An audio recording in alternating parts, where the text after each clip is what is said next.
నూజివీడు రాజకీయాలు హీటెక్కిస్తున్నాయి. ఎట్టి పరిస్థితుల్లో టీడీపీ జెండా పాతాలని కొలుసు పాత సారథి ఎంతో ఆశతో ఉన్నారు. ఇక వైసీపీ నుంచి సిట్టింగ్ ఎమ్మెల్యే మేక వెంకట ప్రతాప్ అప్పారావు బరిలో ఉన్నారు. ఎవరికి గెలిచే అవకాశాలు ఎక్కువ ఉన్నాయి? ఒక్కసారి చూద్దాం.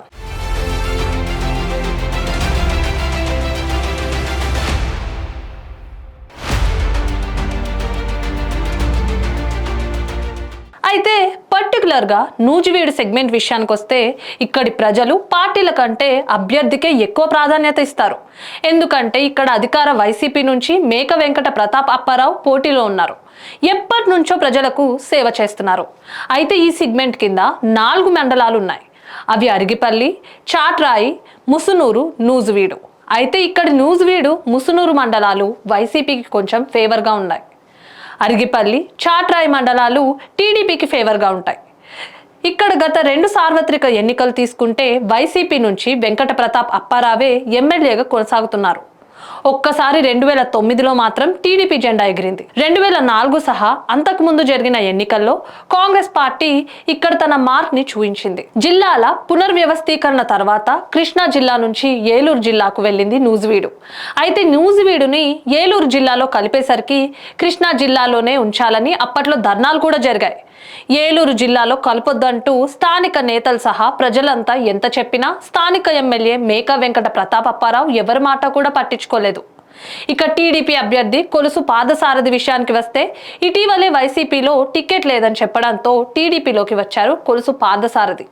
అయితే పెనుమలూరు నుంచి వచ్చిన ఆయన ఇప్పుడు గెలుస్తారా లేదా అని అటు తెలుగు తమ్ముళ్ళు కూడా చర్చించుకుంటున్నారు. అయితే ఇప్పుడు నూజివీడులో ఎవరు గెలుస్తారో అనేది మాత్రం కొంచెం టఫ్ ఫైట్ గానే ఉందనే చెప్పాలి. ఎందుకంటే పెనుమలూరు ఎమ్మెల్యేగా పనిచేసిన కొలుసు పాదసారథి ఇప్పుడు కూటమి నుంచి పోటీ చేస్తున్నారు. అయితే వైసీపీ నుంచి బరిలోకి దిగుతున్న మేక వెంకట ప్రతాప్ అప్పారావుకి ఈసారి నుంచి ఫైట్ ఉండనుంది.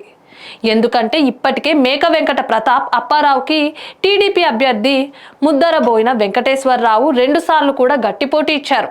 కానీ ప్రెజెంట్ ఎమ్మెల్యే మేకాపై వ్యతిరేకత లేకపోయినా అభివృద్ధి చేయలేదనే వాదన కూడా ఉంది. ఇదే సమయంలో ప్రభుత్వం నుంచి నూజివీడు సెగ్మెంట్కి ఏం తేలేకపోయారనే ఒక భంగపాటు కూడా ఉంది. అదే సమయంలో ప్రభుత్వం నుంచి నిధులు తేవడం, సమస్యలపై పోరాటం చేయడం వంటివి లేకపోవడంతో ఇక్కడ ప్రజలు నిరాశతో ఉన్నారు. ఇక ప్రపంచ స్థాయిలో మామిడి ఎగుమతి జరిగే ఈ ప్రాంతంలో మామిడి కోల్డ్ స్టోరేజీ నిర్మాణం కేవలం ప్రతిపాదనలకే పరిమితం కావడం పైన రైతాంగం నిట్టూరుస్తోంది. భూగర్భ డ్రైనేజీ ప్రతిపాదన కూడా ఆదిలోనే అంతరించిపోయింది. దీంతో అధికారంలోకి వచ్చే పార్టీకే ఓటు వేయాలనే నినాదం వినిపిస్తోంది. ఈ పరిణామాలు టీడీపీకి కలిసి వస్తున్నాయని అంటున్నారు. ఇలాంటి మరిన్ని అప్డేట్స్ కోసం స్టే ట్యూన్ టు 9 వైబ్స్.